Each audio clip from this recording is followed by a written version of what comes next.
we are going to talk about trust in later episodes also, but I just want you to kind of go into it. I don't want this to be foreign and go over people's heads. So if you could just go into a little bit of getting that trust, because of course now we know that we can put a trust into our multi-member LLC. So how do you go about getting that trust and establishing it? So let me say this, right? I got a trust for my in-laws, right? It was a revocable trust. So a lot of times trusts are going to come two ways. It's going to be revocable or irrevocable. And so you have to decide what the end goal is. Once you decide what the end goal is, I'm going to suggest that you sit down with somebody that's familiar with trust, somebody to set your trust up, depending on what you're trying to do. But just know that there's two types of trust, revocable and irrevocable.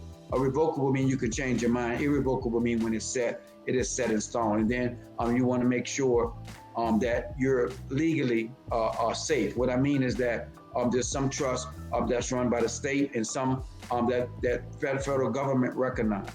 But the ability to be, the anonymity that a trust gives and the tax protection or overall protection that a trust gives is unbeatable. So I would tell any and everybody that you're growing your assets, that you want to be able to put your corporation, your LLC, into a trust. I'll never forget, about 35 years ago, John F. Kennedy and his family, they have a trust, and I didn't know how powerful the trust was.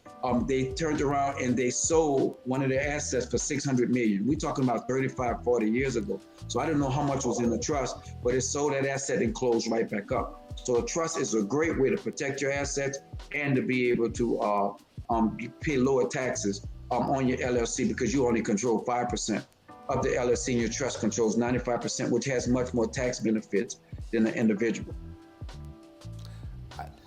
I gotta let this marinate. We're just gonna. That was a ton of information. So that's very important, Herman, too, because I know our community we really don't know these type of things. But and it's for all about longevity as well. Exactly. That's the word I was looking for, longevity. But it's all about just knowledge, because knowledge is definitely important.